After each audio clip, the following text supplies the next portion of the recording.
নাগরিকদের অংশগ্রহণে যে সফল অভ্যুত্থানটি হয়েছে, সেই অভ্যুত্থানটিকে প্রশ্নবিদ্ধ করার জন্য ইতিমধ্যে বিভিন্ন মহল থেকে বিতর্ক করার চেষ্টা করা হচ্ছে।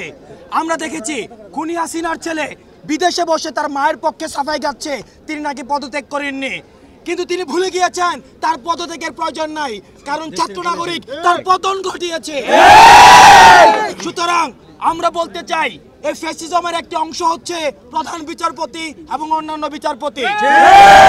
আমরা তাদেরকে আলটিমেটাম দিয়েছিলাম, তারা পদত্যাগ করেননি। আমরা আজকে দুপুর 1টা পর্যন্ত তাদেরকে সময় দিচ্ছি। আজকে দুপুর 1টার মধ্যে প্রধান বিচারপতি সহ অন্যান্য বিচারপতি যদি পদত্যাগ না করে তাহলে তাদেরকে আমরা গণভবনের চিত্র মনে করিয়ে দিতে চাই, তাদেরকে আমরা সংসদের চিত্র মনে করিয়ে দিতে চাই। 1টার মধ্যে যদি তারা পদত্যাগ না করে তাহলে প্রধান বিচারপতির বাসভবন ঘেরাও করা হবে। সুতরাং